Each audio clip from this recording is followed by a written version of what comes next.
As I mentioned in my last video, the Old Kingdom was fueled by its strong monarchy and its religion.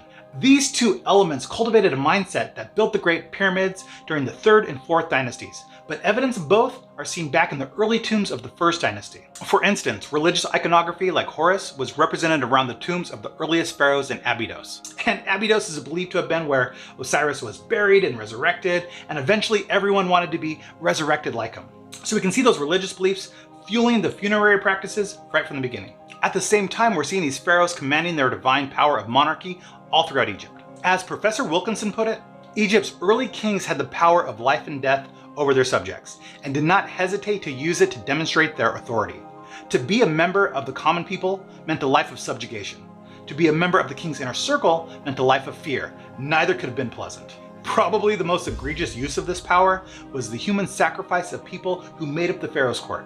It sounds crazy because it is, but the reasoning behind it was, when the pharaoh died, if he wanted to use any earthly item in the afterlife, he'd have to be buried with it. So if the pharaoh wanted his favorite chair and his favorite game in the afterlife, he needed to be buried with it. And apparently this applies to his staff as well. And this is what archaeologists found in the tomb of Djer, the 3rd king of the 1st dynasty. He was found buried with 318 sacrificed court members, some of whom sacrificed themselves, and others were forced into it, as seen by their body positions and evidence of strangulation.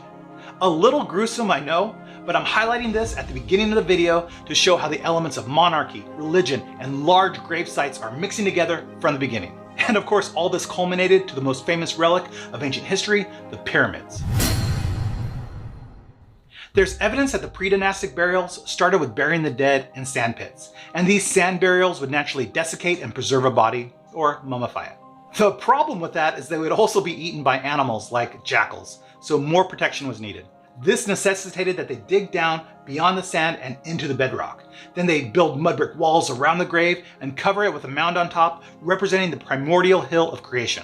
As time went on, they decided to replace those sand mounds with actual mud brick structures on top of the grave called mastabas. And in these mastabas, pharaohs could store more stuff for the afterlife, and people could also come inside to pay their respects. So at this point, we're starting to see actual mud brick buildings occupy these grave sites. And since these corpses are now enclosed inside these buildings, they would no longer mummify naturally, so other methods were needed to preserve their bodies. And it's important to highlight that the workers building these mastabas and other public projects weren't slaves. There actually weren't slaves in Egypt until after the Pyramid Age. So a better term for these workers would be corvée labor. These public workers were citizens who were either picked or volunteered to work on these projects for the pharaoh, and were treated like any other loyal citizen working for their king.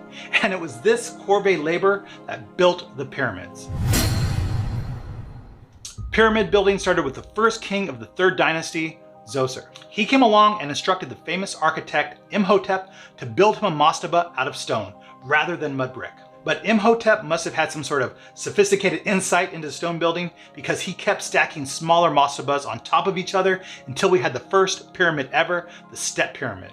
Not only that, it's the first building in the history of the world to be made out of stone. So now these stone pyramids were all the rage, but it wasn't until the reigns of Snefru, Khufu, and Khafre when the pyramid was perfected, and they all lived during the 26th century BCE. It was Snefru and his team who figured it out. He's the 5th pharaoh after Djoser and the 1st pharaoh of the 4th dynasty. But Snefru didn't figure it out right away. He had to learn through his failures and from the failures of his predecessors. One of his failures was the Meidum Pyramid, which is believed to have collapsed before it was completed. Snefru's architects were probably disappointed by the collapse, but they were still learning how to redistribute the weight of the stones as they built higher. They solved this problem by designing corbelled ceilings. So they were learning new things and they weren't going to give up, and they decided to try again. They started off okay, but as work progressed on the 2nd pyramid, they recognized that it would probably collapse too. But rather than abandon the project, they tried to salvage it by decreasing its steepness at the top. And because of this alteration, today we call it the Bent Pyramid. And as you can see, they were able to complete it, but it wasn't structurally sound. So Snefru said he wouldn't be caught dead in that thing, and he demanded that his team build him a 3rd pyramid, which is known as the Red Pyramid, and this time they got it right, and he was buried there. So Snefru and his architects, after suffering the humiliation of 2 failed pyramids, get the credit for building the world's first true pyramid. So now Egyptians finally possessed this knowledge, and it was Snefru's son Khufu who took full advantage of it, and he built the largest pyramid ever, the Great Pyramid of Giza. At 481 feet and covering an area of 13.5 acres, it was the tallest building in the world for almost 4,000 years. And it's both the oldest and only surviving structure of the 7 wonders of the ancient world. Now, Khufu gets the credit for building the tallest pyramid, but people often confuse his Great Pyramid for his son's pyramid.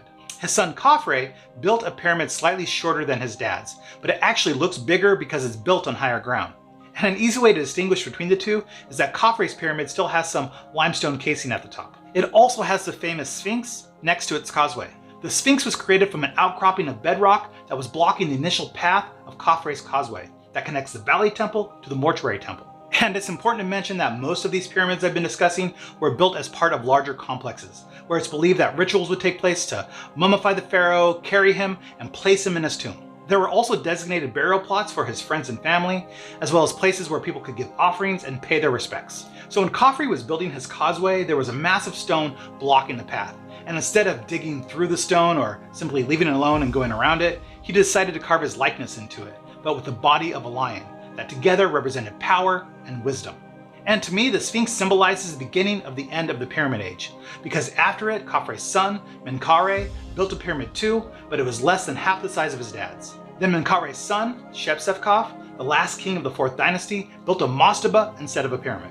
And after this, smaller pyramids were still built here and there, but never again even close to what they once were.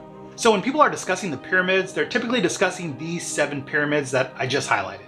And starting with the last king of the 5th dynasty, Unas, it seems like pharaohs who chose to build a pyramid chose to decorate the interior with stuff like pyramid texts, rather than building higher. And I'll be discussing this shift in burial practices more in depth a few videos from now when I discuss Egypt again and the fall of the Old Kingdom. But first,